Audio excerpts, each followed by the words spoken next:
No vídeo de hoje, estamos olhando para criminosos que foram devorados vivos por animais mortais, desde a caça silenciosa de um tigre de Bengala nos manguezais de Sundarbans até um horrível ataque de urso pardo na selva de Montana. Mas primeiro, começamos em Botsuana, onde os canais de fronteira turvos escondiam predadores que aperfeiçoaram suas técnicas de caça ao longo de milhões de anos. Era junho de 2016, no delta do Okavango, em Botsuana, onde os canais de inundação da fronteira cortavam através de densos juncos de papiro e margens lamacentas. A água se movia lentamente ali, escura e opaca, refletindo o céu nublado acima. Avisos de vida selvagem pontilhavam a área, placas desbotadas pregadas em árvores que a maioria dos locais respeitava.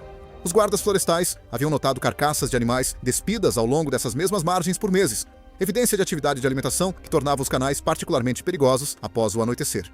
A paisagem era enganosamente bonita, com folhas de lótus flutuando na superfície e pássaros chamando dos juncos.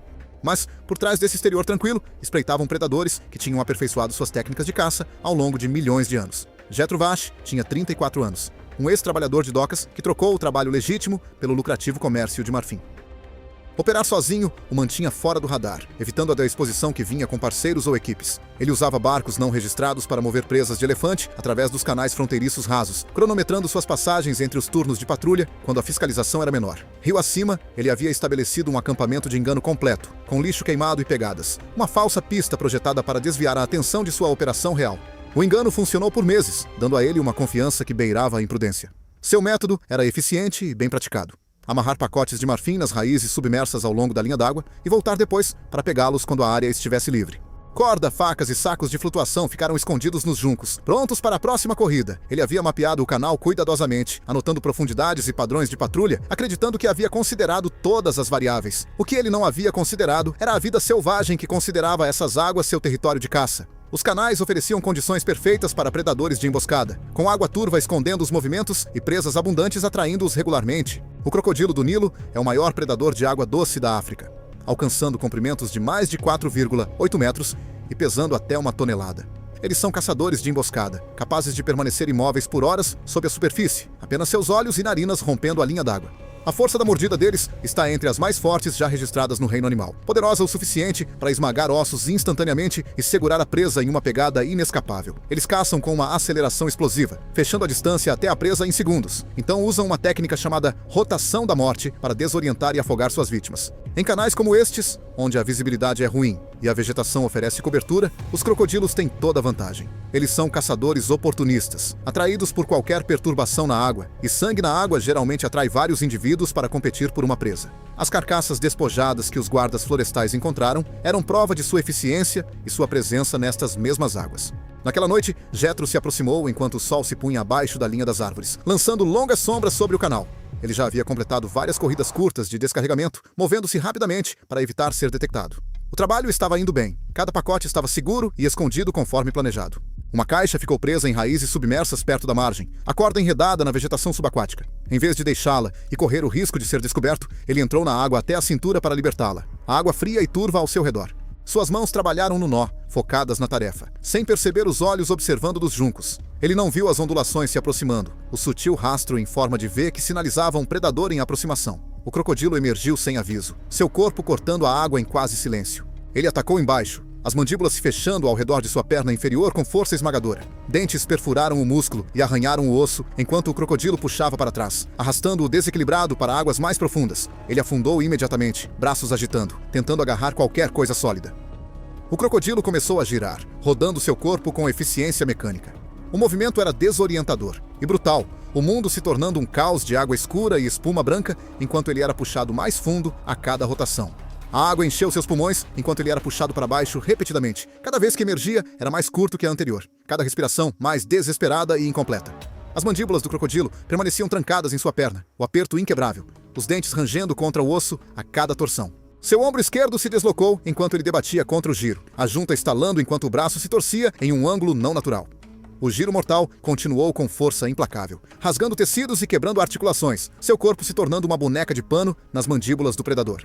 A dor era avassaladora no início, aguda e totalmente consumidora, mas à medida que a privação de oxigênio se instalava, sua consciência começou a se desvanecer, as bordas de sua visão escurecendo, mesmo nos breves momentos em que seu rosto rompia a superfície. O sangue se espalhou pela água, uma pluma escura enevoando o canal e sendo levada pela correnteza. A luta ficou mais fraca à medida que o afogamento se instalava, seus movimentos tornando-se esporádicos e descoordenados. Em poucos minutos, seu corpo ficou mole, não oferecendo mais resistência. O crocodilo o arrastou para mais fundo, afastando-o da superfície, e para a água mais escura perto do fundo do canal, onde as raízes e vegetação ofereciam cobertura para a alimentação. Outros crocodilos chegaram logo após, atraídos pelo sangue e pela agitação. Começaram a competir pelo cadáver, rasgando os restos com fortes sacudidelas de cabeça e movimentos de torção violentos. Os membros foram arrancados, enquanto os crocodilos se apoiavam uns nos outros para ganhar alavancagem, cada um reivindicando partes da presa. A alimentação continuou durante toda a noite, a água agitando-se intermitentemente, enquanto os predadores retornavam para se alimentar e arrastar pedaços para canais mais profundos para armazenamento. O som de carne sendo dilacerada e ossos quebrando ecoou suavemente sobre a água, não ouvido por ninguém na escuridão remota.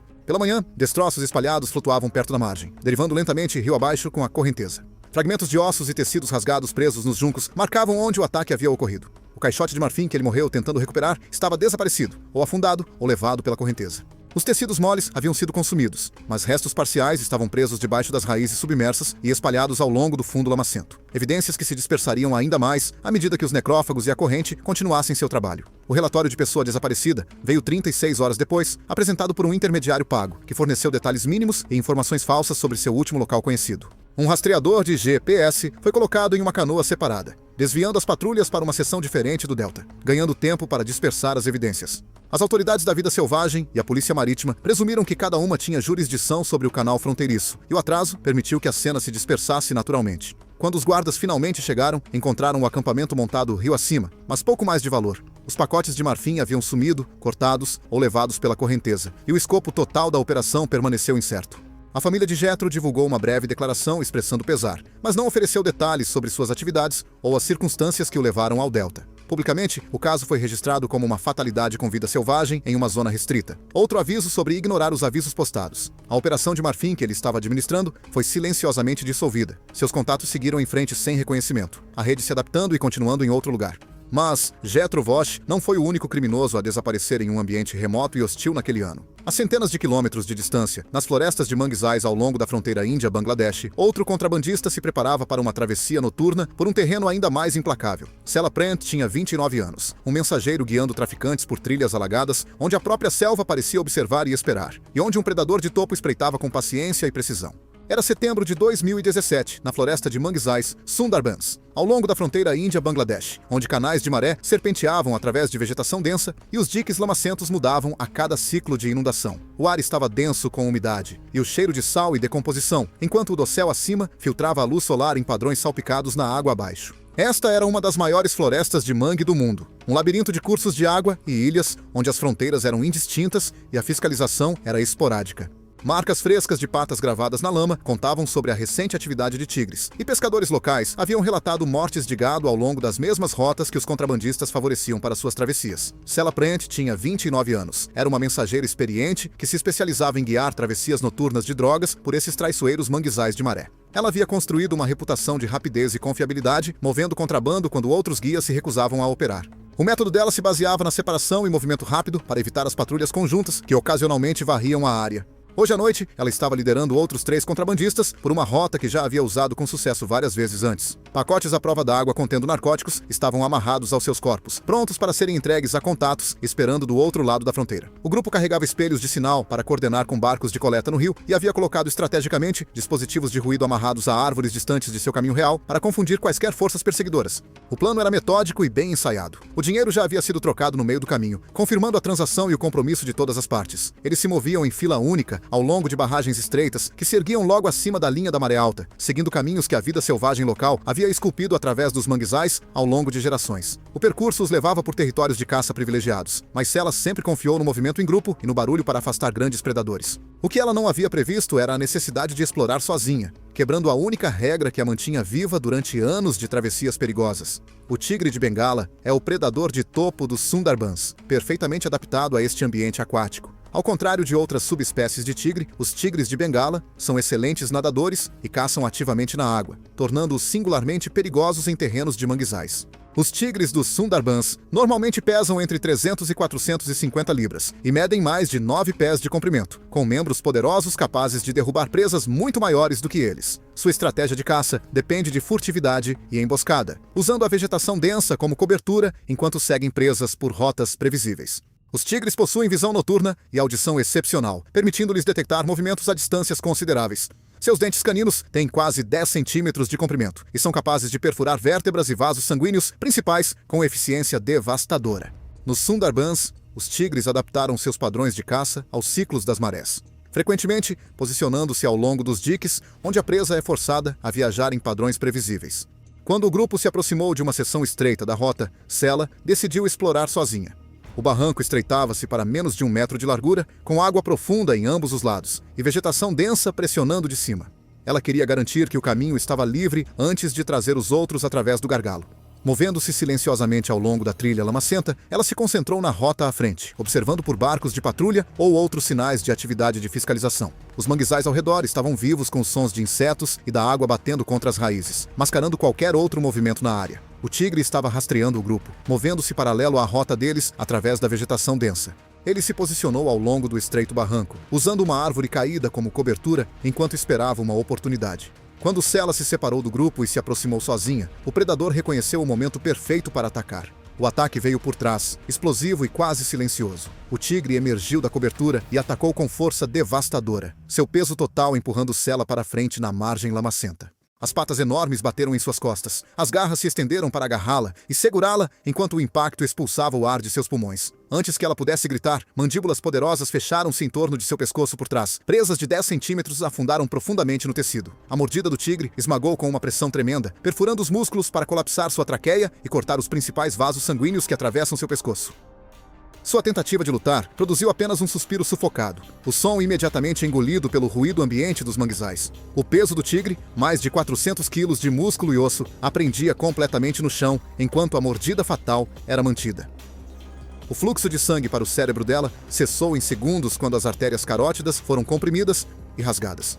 Seus movimentos enfraqueceram rapidamente, a consciência desvanecendo enquanto a falta de oxigênio se instalava. A respiração do predador permaneceu controlada e estável, sem sinais de esforço, apesar da violência do ataque. Em 30 segundos, o corpo dela já estava imóvel.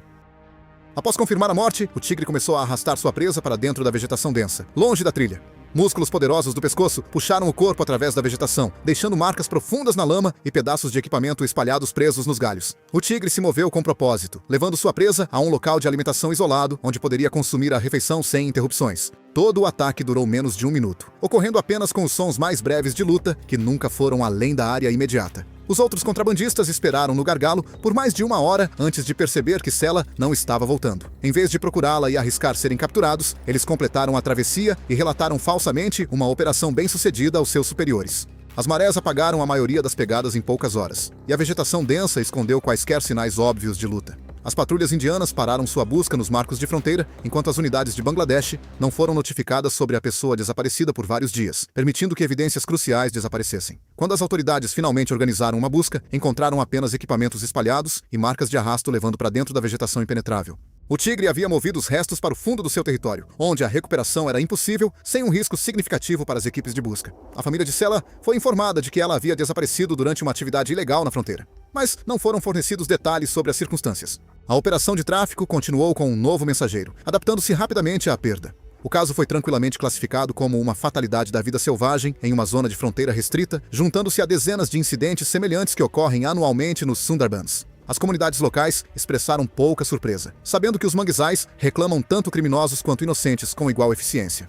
As redes de contrabando que operam na região há muito tempo consideram tais perdas em seus cálculos, tratando os mensageiros como ativos descartáveis em um negócio onde o perigo vem não apenas da aplicação da lei, mas do próprio ambiente natural. Tigres nos Sundarbans mataram centenas de pessoas ao longo das décadas, seu comportamento de caça moldado por gerações de adaptação à presença humana em seu território. Enquanto Sela Prant desaparecia na escuridão úmida dos manguezais, outro criminoso estava estabelecendo suas operações em um ambiente totalmente diferente. Nas montanhas do oeste de Montana, Cormac Drub estava se preparando para esconder armas roubadas em uma cabana remota, sem saber que estava entrando em um território reivindicado por um dos predadores mais poderosos da América do Norte durante sua estação mais perigosa. Era abril de 2015, no remoto deserto do oeste de Montana, onde a neve ainda se agarrava às elevações mais altas, e o início da primavera havia despertado a floresta de sua dormência de inverno.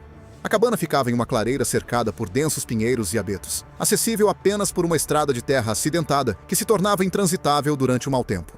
Esta era uma região de ursos, parte de um corredor natural que conectava áreas de alimentação através da cordilheira. Relatos recentes da área incluíam latas de lixo reviradas, árvores arranhadas com a casca removida e excrementos frescos ao longo das trilhas. A própria cabana estava registrada no nome de um parente falecido, proporcionando a cobertura perfeita para atividades ilegais, enquanto permanecia fora do radar das agências de aplicação da lei.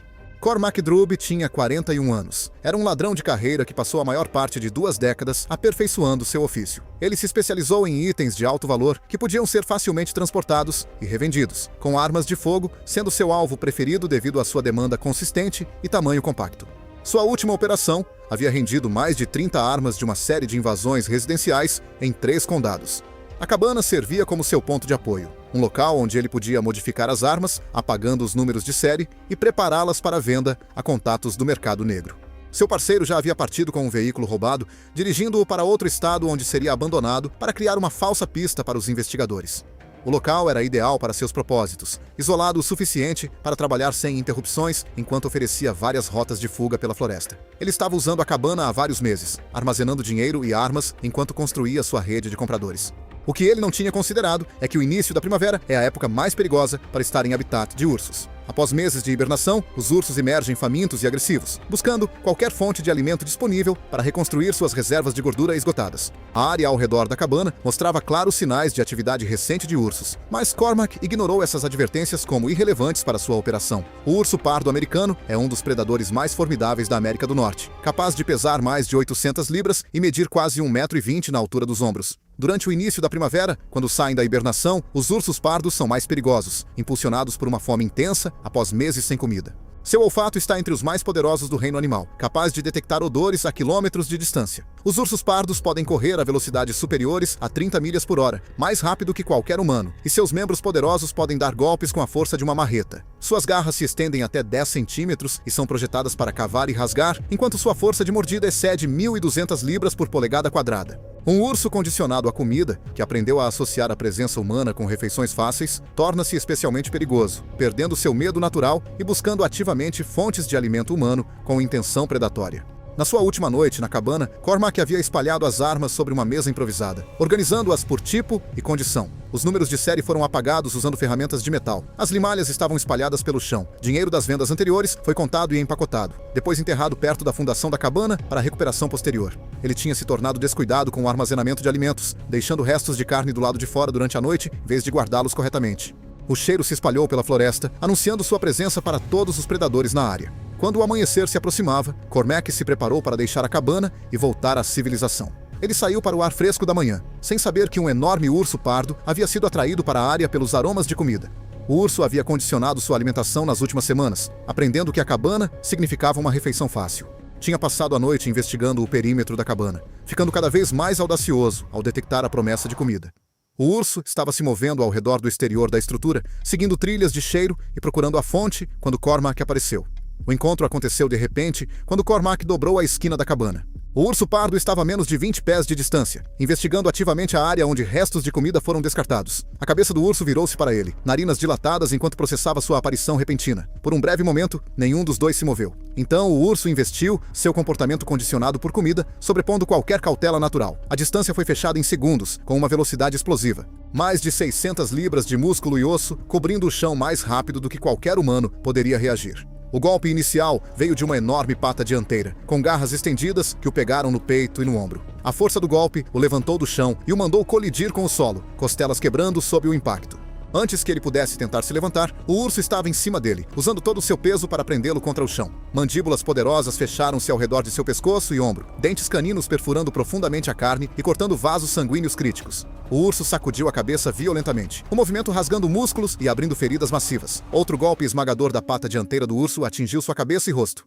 A força do martelo causando um trauma devastador. Seu braço esquerdo ficou preso na boca do urso, enquanto instintivamente tentava se proteger, ossos quebrando sob a pressão enquanto o urso mordia. O urso pardo continuou seu ataque no pescoço e torso superior dele, desferindo mordidas esmagadoras que causaram danos catastróficos aos tecidos e artérias principais. A perda de sangue foi rápida e severa, formando poças sob seu corpo enquanto o urso continuava o ataque. O urso usou seus membros anteriores para manter a dominância, suas garras rasgando as roupas e a carne. O ataque continuou até que todo o movimento cessasse. Como um predador condicionado por comida que havia perdido seu medo natural de humanos, o urso pardo começou a se alimentar imediatamente, usando suas poderosas mandíbulas e garras para acessar o corpo. A alimentação continuou por várias horas, com o urso consumindo partes antes de mover os restos para um local mais isolado no fundo da floresta. A investigação começou 3 dias depois, quando Cormac não encontrou seu contato para uma venda planejada de armas. Seu parceiro, já em outro estado, forneceu informações falsas sobre suas últimas atividades conhecidas, alegando que estavam planejando um trabalho em uma cidade distante. Uma dica falsa foi dada sobre um negócio de armas que deu errado, desviando a atenção dos investigadores e ganhando tempo para que as evidências na cabana se deteriorassem. Os delegados do xerife do condado cuidaram da investigação do roubo, enquanto os agentes da vida selvagem lidaram com a atividade do urso separadamente, criando confusão jurisdicional que atrasou a descoberta da cena. Quando as autoridades finalmente chegaram à cabana, encontraram as armas espalhadas e evidências da operação ilegal. Mas os restos mortais de Cormac foram encontrados quase 400 metros de distância, na floresta densa. O urso havia escondido partes do corpo, de acordo com seu comportamento alimentar natural, tornando a recuperação difícil e traumática para as equipes de busca. Autoridades ambientais confirmaram a participação do urso pardo através de pegadas, análise de fezes e padrões de alimentação encontrados no local. O comportamento imediato de alimentação e armazenamento indicou um urso condicionado por comida em vez de um ataque defensivo. A família de Cormac divulgou um breve comunicado, reconhecendo sua morte, mas recusou-se a comentar as circunstâncias em torno de suas atividades ilegais. A recuperação das armas levou ao encerramento de vários casos relacionados, mas muitas das armas nunca foram encontradas, presumivelmente vendidas antes de sua morte. O urso responsável não foi localizado ou morto, pois as autoridades determinaram que ele estava agindo de acordo com o comportamento predatório natural após se acostumar com fontes de comida humanas. O caso destacou os perigos de operar em áreas remotas de vida selvagem durante períodos críticos, mas fez pouco para deter outros criminosos de usar locais semelhantes. A cabana foi eventualmente demolida, mas a área continuou atraente para quem buscava isolamento para atividades ilegais. Obrigado por assistir. Quer ver mais? Clique na sua tela agora.